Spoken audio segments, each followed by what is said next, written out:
Oke, selamat siang semua.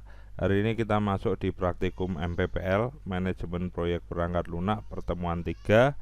Yang kali ini kita akan belajar dengan manajemen sumber daya proyek atau manajemen resource. Tetapi sebelum praktikum kita aktifkan dulu Microsoft Project kita, membuka file yang kemarin kita sudah kerjakan.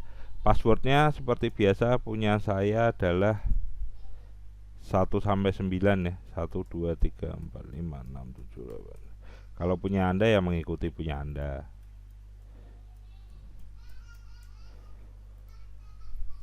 Oke, ini adalah pekerjaan kita kemarin, sudah kita kerjakan.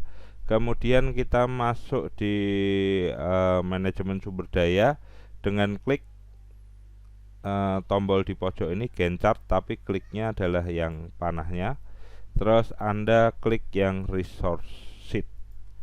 Nah, di sini Anda perlu tahu beberapa kolom. Resource name berarti itu adalah nama dari sumber daya yang ada. Tipenya apa? Tipenya ada 3 jenis. Kita klik dulu. Ada work, material, cost. Work itu untuk sumber daya manusia. Material itu sumber daya material yang ada, non manusia. Dan cost itu untuk yang model borongan. Nah, itu tipe. Sedangkan material di sini, material itu adalah satuan ya, seperti meter kubik, terus kemudian apalagi meter persegi kalau luas, meter kubik untuk isi dan sebagai macam. Inisial itu disesuaikan dengan resource name. Ini seneng-senengan juga. Grupnya grup apa? Nanti ini juga tidak diisi, tidak apa-apa. Semua grup nanti diisi sebagai grup pegawai IT, grup apa dan sebagainya macam. Jadi digrup-grupkan.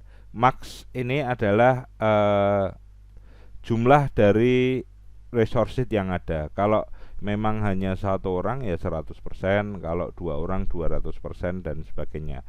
Nah, sekarang kita pelajari tentang ada STD rate,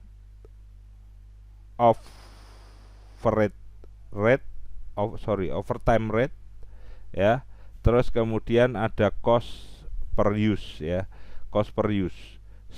Standar rate ya, gaji standar yang diberikan, atau uang standar atau biaya atau honor standar yang diberikan untuk sebuah resource. Terus overtime rate itu untuk lembur ya, untuk lembur overtime. Cost per use itu untuk biaya borongan gitu. Nah, sekarang kita pindah ke accrue.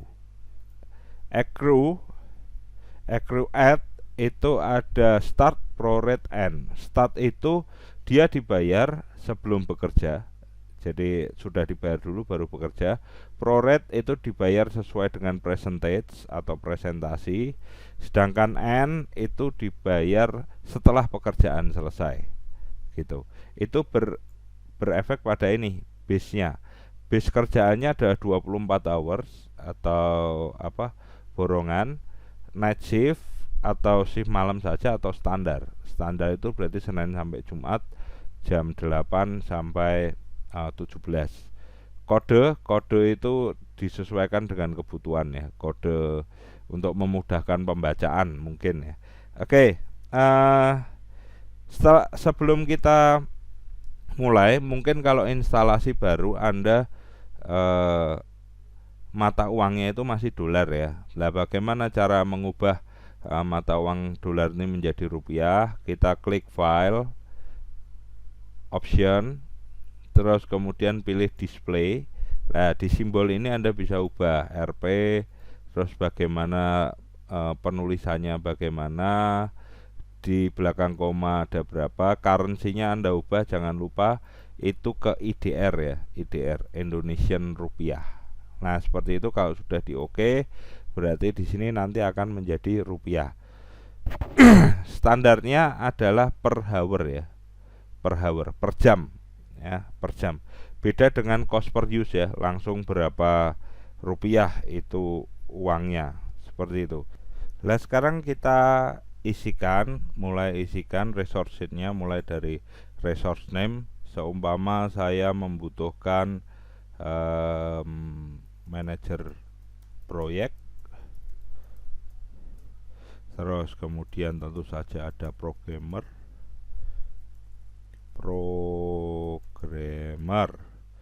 terus kemudian ada desainer sistem ya, terus kemudian ada sistem analis, terus kemudian ada pegawai administrasi, terus kemudian saya isikan dulu karena urusannya dengan listrik ya, ada tukang listrik, terus aja lah tukang listrik. Terus kemudian itu sumber daya manusianya, terus kemudian sumber daya materialnya komputer, terus kemudian printer, terus kemudian AC sama AC, terus kemudian furnitur, terus kemudian apalagi komputer, printer, AC, furnitur, ya dibutuhkan apalagi kontrak kantor, terus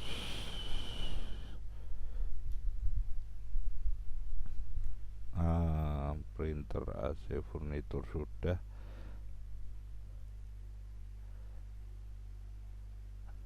Oke, saya kira itu dulu yang resource name-nya. Terus kemudian kita masuk di sini, tipenya adalah manusia kan, ini berarti yang di sini kita kasih material. What to do faster, select item, bulk and edit click. Oke.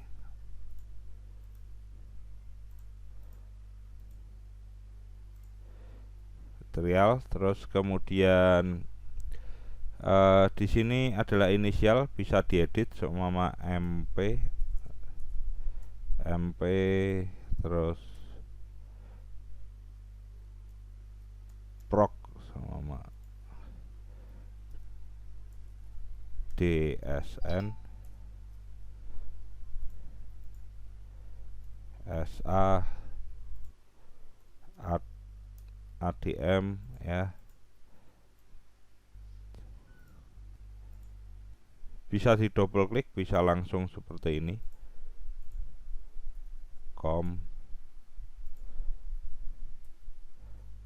Print, AC, fur, kontrak kantor. Seumpama seperti itu. Grupnya saya kosongi dulu karena tidak ada grup selain ini ya. Terus kemudian max-nya ya, seumpama manajer proyek itu hanya satu orang, berarti 100%. Programmer seumpama saya butuh 3 programmer.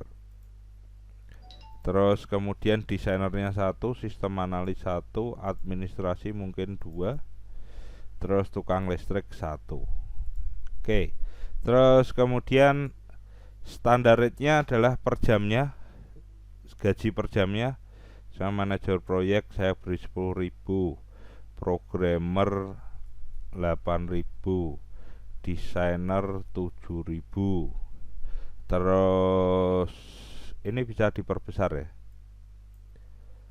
Sistem analis 9.000, administrasi 6.000 per jam. Terus kemudian tukang listrik ini langsung ke borongan aja.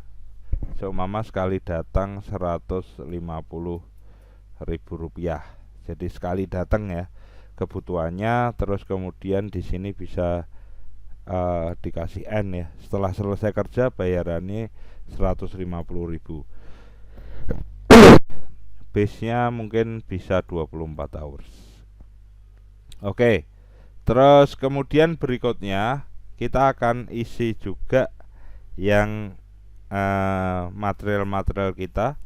Seumpama komputer itu ada 15 juta asetnya ya.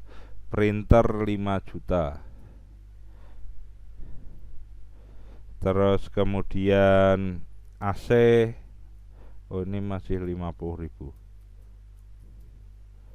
AC 4 juta.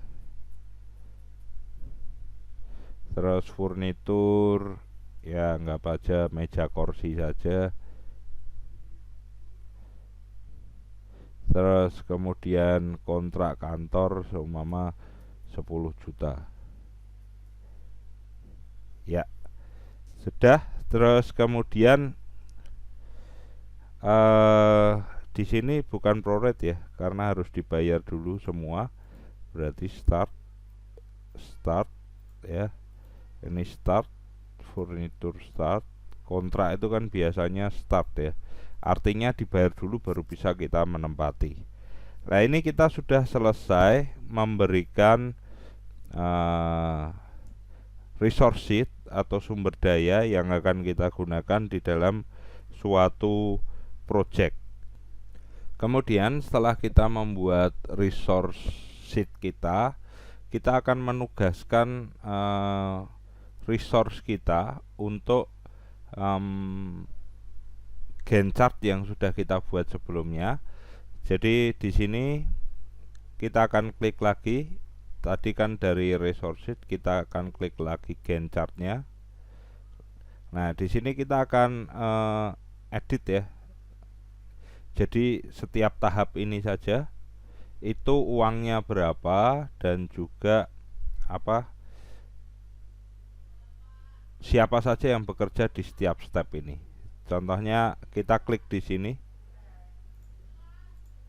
ya, persiapan, terus kemudian kita klik task information, terus kemudian kita klik resource. Di tahap persiapan ini siapa saja yang bekerja. Di situ kita akan tentukan. Seumpama kalau persiapan itu berarti kita butuh tentu saja adalah manajer proyek, terus kemudian administrasi ya, untuk programmer, desainer dan sebagainya kan tidak terlalu penting ya, belum terlalu penting. Terus kemudian tentu saja ada furnitur ya, terus kemudian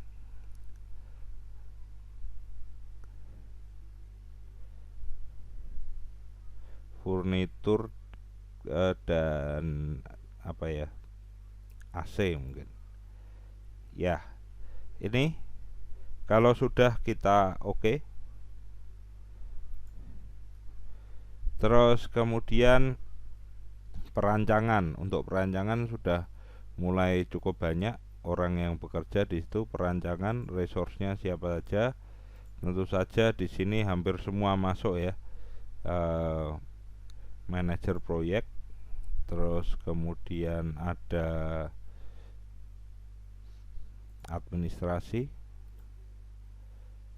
administrasinya berapa unit, seumpama administrasi 2. Terus kemudian ada juga programmernya dipanggil semua, ada 3. Terus kemudian selain programmer, analis juga kita panggil, desainer juga kita panggil ya. Terus kemudian yang dibutuhkan tentu saja ada komputer butuh 2 lah. Terus kemudian furnitur ya, terus kemudian printer ya, terus kemudian apalagi printer AC ya. Saya kira ini sama ya dengan implementasi, tapi tidak apa-apa, kita isi satu persatu.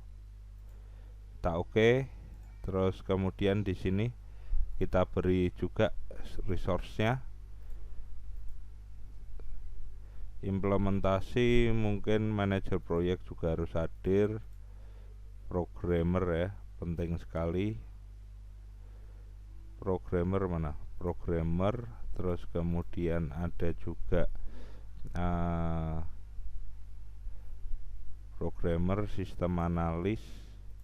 Programmernya ada 3, kita panggil semua. Terus kemudian administrasi ada 2. Terus kemudian desainer. Terus kemudian lagi desainer. Terus mungkin saat implementasi listrik padam, kita butuh tukang listrik. Terus kemudian komputer, furniture, AC ya, hampir semua di sini terpakai ya. Komputer, printer. Oke. Saya kira kontrak kantor itu di persiapan diperlukan ya. Kita bisa edit lagi. Information, resource, ini ditambah kontrak kantor. Oke. Terus implementasi sudah, sekarang finishing. Finishing itu hampir semua juga dipakai resource-nya. Manajer proyek, terus kemudian administrasi mungkin tidak usah dipakai dulu. Terus kemudian programmer, 3-tiganya dipakai. Terus kemudian di sini nanti akan ada desainer. Desainer mungkin sudah tidak digunakan ya. Saya kira desainnya sudah oke. Terus kemudian yang penting adalah sistem analis. Terus ya tetap kantor ya, kebutuhan kantor seperti komputer, furnitur, AC. Komputernya semua ada 2, dipakai semua. Administrasi, desainer sudah ya. Saya kira di tahap finishing ini cukup ya. Ya, kemudian akan muncul pertanyaan, ini kok ada 2 tanda yang merah, Pak? Itu karena di tahapan ini ada over allocated resource ya. Jadi resource yang berlebih, terutama kalau kita lihat lagi pekerjaan yang berlebih ada di manajer proyek. Sehingga kalau memang ini 2 persiapan perlu over allocated resource, ya enggak apa-apa. Ini ditetapkan saja di sini. Tetapi kalau pengen dihilangkan, ya tinggal diklik kanan ya, ignore. Di sini juga diklik kanan, ignore. Kemudian kalau kita mau lihat setiap